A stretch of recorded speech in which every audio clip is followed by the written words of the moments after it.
are we doing today then? Removals. Removals. We're doing removals. Who are we removing? We're not removing these, are we? You don't want to be removed, do you? Not these people. Someone's moving house. Oh. House? Moving house. House. Who? Mrs. Brewster, that's who. Mrs. Brewster. Oh. In the summer of 2017, in the space above Nottingham City Arts, rehearsals were underway for a play with music and puppets that would visit some of the city's care homes. An ordinary person who's moving house. 3, 4. Mrs. Brewster, you're moving today. Starting a new life far away. Leaving the noisy man next door. Leaving the creaking ancient. The show would include songs, with original music by Matt Marks, and sets and puppets designed and made by Alison Duddle, plus a cast and creative team whose diverse talents and experience would all bring something unique and vital to the production. There would be many challenges to overcome, choices to be made, new skills to learn and old ones to dust down and polish up. Another day. It's got little eccentricities within it. It sounds like you're picking it up fine. The performance would be the final part in the Imagine Arts and Older People programme, which had begun some 3 years earlier. Sharon Skenelia, the Principal Arts Officer for Nottingham City Council, takes up the story. We've had lots of different elements in the project, and what we're doing now is a theatre commission. Up, up, staggering, stumbling, round the corner where the rock is crumbling, round this shoulder. Where we're asking artists to co-commission work with older people about their life, a recipe for their life, and what would that look like. Yes, go on. Oh, nice colours, aren't they? Have another go.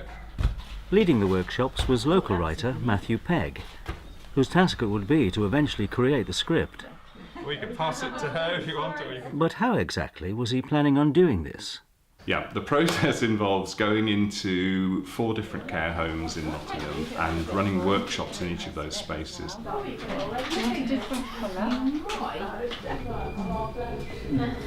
I've got big eyes.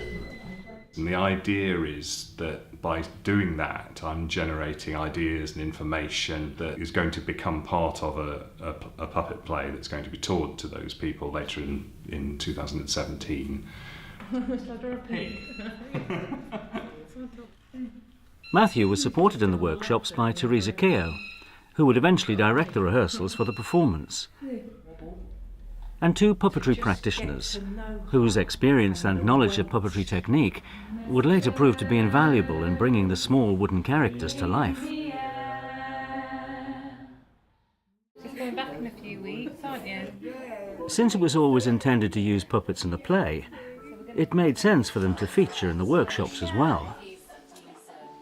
Puppets have that magical quality to make those sometimes difficult connections and encourage conversation.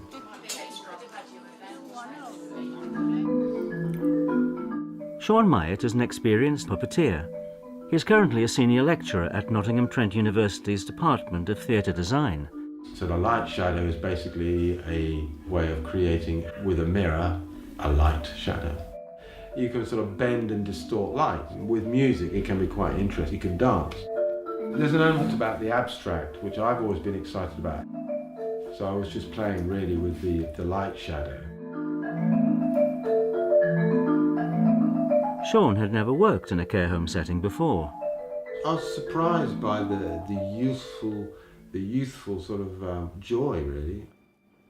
The one moment which was great was that you have an audience of people, 2 of the ladies who were there with her fish and with her elephant, and that was it. I could stand back and I could just watch it. It was that easy, wasn't it? And there was engagement, there was a show, so in fact we weren't involved at all. They were doing their own show. What is that whistle? Oh, you want the trade secret?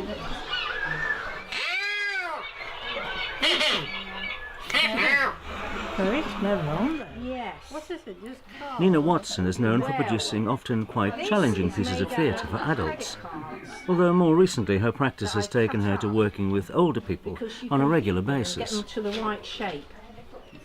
After I brought in several other puppets, different sorts of puppets, I then brought in my punch puppets.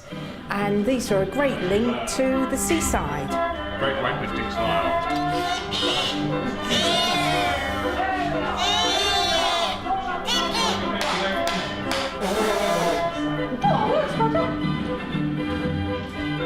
Because everybody has memories, hopefully, of seaside holidays.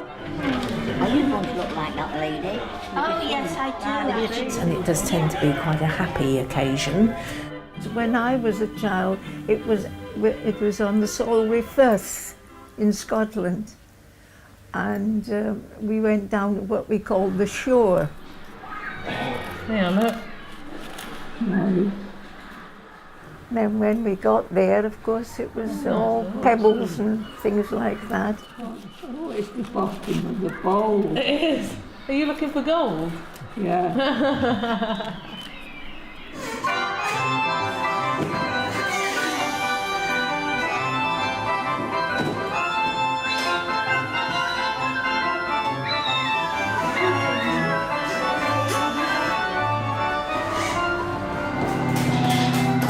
We've also created a coconut shy, which everyone seems to have enjoyed. So we've balanced balloons on flower pots and they've tried to knock them off.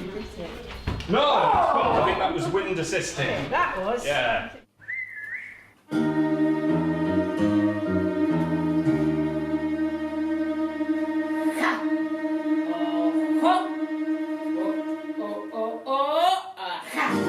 Well done!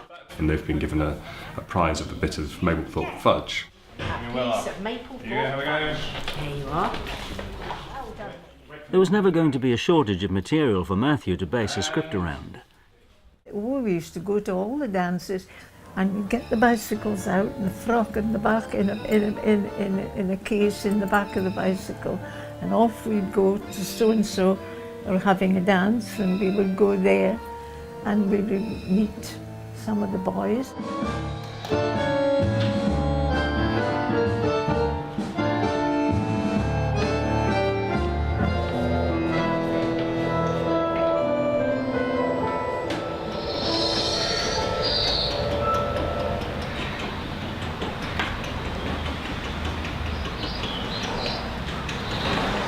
Every Wednesday night used to be a folk night, and we'd get Dave Brindley in and the other couple of guys whose names escape me for the moment, you know, and we'll have a good, jolly good sing-song, and it was good fun. But that was a long while ago now. So you met your wife through singing, not through dancing? Correct, yes. Yes, no, don't put me in as a dancer because I think that would be quite an insult to the dancing community. I can imagine Janet having a bit of a sing-along. She would enjoy it, that's very true, yeah. Was it? It was like this. Oh dear. And I thought, Poor old my Cecil. God. The workshops generated so many great ideas for the play. The problem would be knowing what to leave out. Yeah, I mean, there's been lots of things we couldn't have planned that we've got back from it. And whilst one aspect of the workshop sessions had been about reminiscence and remembering the past, they'd also been about making new memories for the future. There are no pictures on the wall, but there's a bed. And so it would be with Matthew's script. After months of work and numerous drafts, the fictional life of Mrs. Brewster was finally completed. At least on paper, that is. Reimagining the written script for the visual medium of puppets and masks would be led by Alison's strong designs and the rest of the creative team. This would be the next and final step in the process of breathing new life into the memories of others.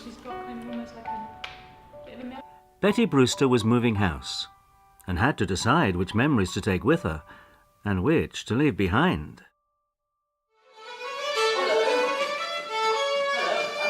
helped, although more often hindered, by the worst removal company you could imagine, we get to see some of the ingredients that go into making Betty Brewster's own particular recipe for life.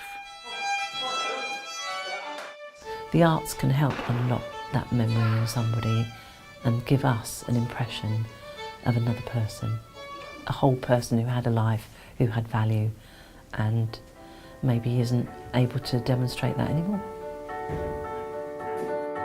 Mrs. Brewster's moving today,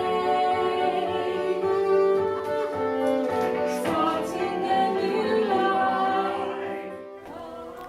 I feel laughter is really important, and as children we laugh, it's so refreshing, and all through our lives, and why shouldn't we laugh in later life? The play visited care homes in Nottingham in August and September 2017 and was seen at the Imagine Arts and Older People Conference later that same month. Mrs. Brewster's saying hello to the new neighbours. And there are plans to take Mrs. Brewster and all her memories, good and bad, happy or sad, to even more care homes in the near future.